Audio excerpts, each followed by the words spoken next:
আমাদের আসল কষ্ট কি? জন্ম, মৃত্যু, জরা, ব্যাধি, আদি ভৌতিক, আদি দৈবিক, আদি আত্মিক ক্লেশ। বলছে এই ক্লেশ থেকে মুক্ত হওয়ার জন্য আমরা কত ছুটাছুটি করতেছি, কিন্তু ভগবান এটা বলে দিছে যে এই জগতে শান্তি লাভ করার জন্য সকল মানুষ চেষ্টা করছে, কিন্তু শান্তি কোনো জায়গায় নাই। বলতে শান্তি যদি পেতে চায় তাহলে কার উপাসনা করতে হবে? কৃষ্ণের। কৃষ্ণের যদি ভজনা করেন আপনার সেই কষ্টগুলো থাকবে না। এটা আপনারা বিশ্বাস করেন? কিভাবে? যে সাধু তাকে তো কুকুরে কামড় দেয়, তাহলে কিভাবে হইলো? যে সাধু তাকে তো মানুষ ক্ষতি করে। শাস্ত্রে বলছে এগুলো করবে, কিন্তু করলেও আপনাকে ক্রিয়া করবে না। কেন?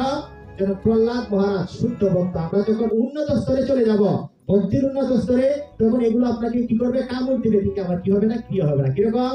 যখন প্রহ্লাদ মহারাজ, যখন তার পিতা ছোট বাচ্চা ছিল, প্রহ্লাদ মহারাজকে যখন তার পিতা কি করছিল? পাগলা হাতির নিচে পিষে মারছিল, তখন সে কি মারা গেছিল? হ্যাঁ, কেন তখন মারে না কেন? শাস্ত্রে বলছে যখন আমরা উন্নত স্তরে পৌঁছে যাব, তখন এই পৃথিবীর কষ্ট আমাকে কি করতে পারবে না? কাজ করতে পারবে না। এটা যুব মায়ার দ্বারা ভগবান কি করবে? রক্ষা করবে। যখন প্রহ্লাদ মহারাজ ছোট বাচ্চা ছিল, তখন তাকে কারাগারের ভিতরে বিষ প্রয়োগ করা হয়েছিল, কিন্তু সে বিষ খাইছে, কিন্তু বিষে তার কি হয় নাই? কাজ করে না। এই কারণে বলছে যখন আমরা উন্নত ভক্তি করব, কৃষ্ণের ভজনা করব, তখন ভগবান আমাদের সমস্ত বিপদ, কষ্ট এবং জড়জাগতিক যন্ত্রণা থেকে মুক্তি লাভ করবে। সবাই বলেন হরি বল। তো এখন অনেকেই বলে আমার কাছে শিব বড়, অনেকেই বলে মহেশ্বর, অনেকেই বলে কি ব্রহ্মা বড়, অনেকেই বলে কি কৃষ্ণ বড়। এইটা নিয়ে কি হচ্ছে? একটা সারা পৃথিবীতে একটা ঝগড়া শুরু হয়ে গেছে। বলতেছে, কেউ বলতেছে কৃষ্ণ হচ্ছে সবার চেয়ে বড়, সুতরাং কৃষ্ণের উপাসনা করবে। আবার অনেকে বলতেছে শিব হচ্ছে সবার চেয়ে বড়, শিবের উপাসনা করতে হবে। আবার অনেকে বলতেছে ব্রহ্মা সবার চাইতে বড়, ব্রহ্মার উপাসনা করতে হবে। এটা নিয়ে কি হয়েছে? সারা পৃথিবীর মানুষ কি ঝগড়ায় শুরু হয়ে গেছে। তখন করছে কি, সমস্ত ঋষিরা একত্রে মিলিত হয়েছে, এবং এই ঋষিগুলোর মধ্যে সবচেয়ে শ্রেষ্ঠ হচ্ছে কি ভৃগুমণি। এই ভৃগু ঋষিকে দায়িত্ব দেওয়া হয়েছে যে সমস্ত মানুষ বিভ্রান্ত হয়ে যাচ্ছে, কেউ বলতেছে ব্রহ্মা বড়, কেউ বলতেছে শিব বড়, কেউ বলতেছে কৃষ্ণ বড়। তাহলে সবাই মিলে চলো আমরা একটা মিটিং করি, এটা সঠিক কে বড় এটা আমাদের জানি আমরা। কে এটা মিটিংটা করছে? কে? ভৃগুমণি। তাকে দায়িত্ব দেওয়া হয়েছে যে এক সপ্তাহের ভিতরে তুমি খবরটা নেও কে সবচেয়ে বেশি বড়। বুঝতে পারছেন? তো ভৃগুমণি করছে কি, তিনি প্রথম গেছে কার কাছে? ব্রহ্মার কাছে। ব্রহ্মা কি আমাদের সকলের দাদু। যখন তিনি ব্রহ্মার কাছে গেছে, ব্রহ্মা তিনি পরীক্ষার জন্য গেছে আসলে কে বড়, ব্রহ্মা বড় নাকি মহেশ্বর বড় নাকি কৃষ্ণ বড়, বিষ্ণু বড়, এইটা জানার জন্য পরীক্ষার জন্য গেছে। প্রথমে গেছে ব্রহ্মার কাছে, যাই চুপ করে দাঁড়ায় দিচ্ছে ব্রহ্মার সামনে। কে? ভৃগুমণি। কোনো কথা বলে না।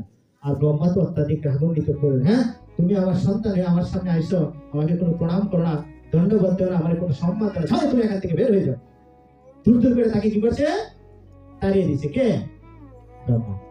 তখন এই লোক এখান থেকে, ভৃগুমণি এখান থেকে আসে, আয়াত তিনি একটা রিপোর্ট পাওয়া গেছে কি, যে ব্রহ্মার কাছে গেছি সম্মান দেবে বলে ব্রহ্মা আমাকে কি করছে? আমার এখান থেকে দূর দূর করে তাড়িয়ে দিচ্ছে। তখন গেছে শিবের কাছে। বুঝতে পারছেন? কোথায় শিব? কোথায় থাকে?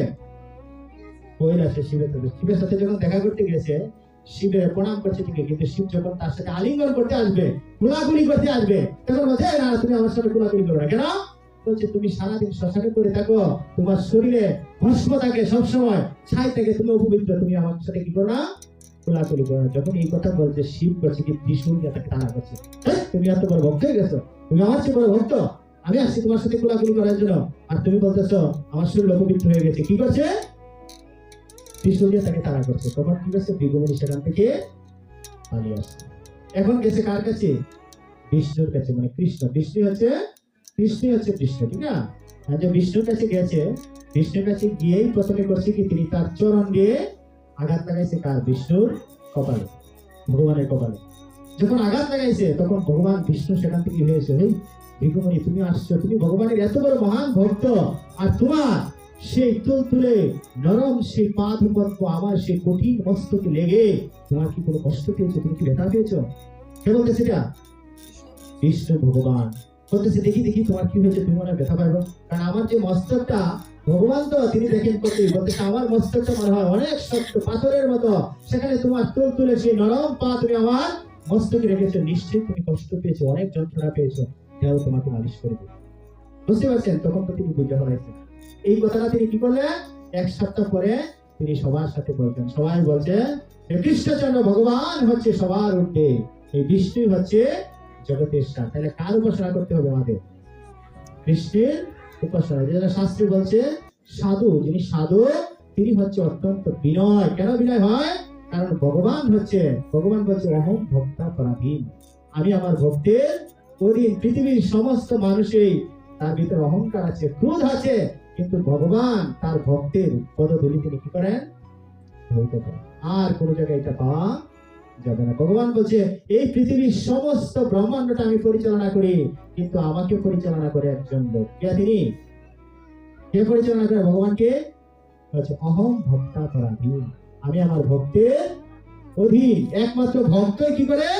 আমাকে নিয়ন্ত্রণ করে। বুঝতে পারছেন? তো এই জগতে আমরা যে কষ্ট পাচ্ছি, দুঃখ পাচ্ছি, যন্ত্রণা পাচ্ছি, তার কারণ হচ্ছে কৃষ্ণ বলি যে জীব অনাদি বহির্ময় মায়া তারে দেয় সংসারেতে। বুঝতে পারছেন? কে আমাদের দুঃখ দিচ্ছে? মায়া। আমরা স্ত্রী, পুত্র, পরিবার, পরিজন এটাকে আমরা আপন মনে করছি, কৃষ্ণকে আমরা দূরে সরে টেনে দিচ্ছি। এই কারণে আমাদের কি হচ্ছে? কষ্ট হচ্ছে। এক সময় ইন্দ্র একটা শুকর দেহ প্রাপ্ত হয়েছিল অভিশাপের কারণে তার গুরুজনের কাছ থেকে। বুঝছে? ইন্দ্র কোথায়? ইন্দ্র কে? স্বর্গের যিনি রাজা। স্বর্গের রাজা ইন্দ্র একটা শুকর যিনি প্রাপ্ত হয়েছে। শুকর হইয়া এই জগতে তিনি তার দুইটা বাচ্চা সহকারে কি করতেছে? খেলা করতেছে, বা তার বাচ্চাটা দুধ দিতেছে।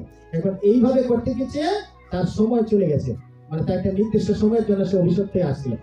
যখন এই সময় চলে গেছে, তখন কি করছে? ব্রহ্মা আসছে তার কাছে। ব্রহ্মা এসে বলতেছে, এই ইন্দ্র, তুমি তো স্বর্গের দেবতার পদ ছিলা, কিন্তু তুমি তো এখানে আসছো, এখন তো তোমার স্বর্গের দেবতার পদ প্রাপ্ত হইতে হবে। তো কি বলেন আপনি? আমি তো এখানে আছি, আমার ছোট বাচ্চা ছেলে, এখনো বাচ্চাটাকে আমি দুধ দিচ্ছি, সুন্দর করে দুধ খাচ্ছে, আমি কিভাবে যাই দেখি রেখে? না না, আমি বিশ্বাস করি না। পরে পরবর্তীতে বিভিন্ন ভাবে কথা বলার পরে সে বিশ্বাস করছে যে কি তিনি হচ্ছে স্বর্গের দেবতা ইন্দ্র, যিনি এই জগতে আইসা শুধুমাত্র শুকর যিনি প্রাপ্ত হওয়ার পরে এত বড় মহান পদ পেয়েও সে ভুলে গেছে সে কি? সে যে ইন্দ্র। আর আমরা কি? আমরা আছি? আমরা কি বলতে পারি? আমরা মনে করতেছি এই জগৎ, টাকা পয়সা, ধন দৌলত, বাড়ি গাড়ি সমস্ত কিছু হচ্ছে আমাদের আসল বস্তু, আর আমরা কৃষ্ণকে কি করছি? ভুলে গেছি। সুতরাং আমাদের এই কষ্ট থেকে মুক্তি হতে আমাদের কি করতে হবে? সবাই বলেন হরে কৃষ্ণ কৃষ্ণ কৃষ্ণ হরে হরে, হরে রাম রাম রাম হরে। তো বলছে যদি পাপী চারি ধর্ম দূর দেশে যায়, মোর সেনাপতি ভক্ত যাইবে কোথায়? এই সেনাপতি ভক্তকে জগৎ গুরু শিল প্রভুপাদ ঈশ্বরের প্রতিষ্ঠাতা আচার্য বলছে এই পৃথিবী ছেড়ে যখন কোনো মানুষ দূর দেশে যাবে, তখন তিনি কি করবেন? এই হরিনাম দিয়ে সমস্ত মানুষকে আজকে কি করছে? প্লাবিত করেছে। বুঝতে পারছেন?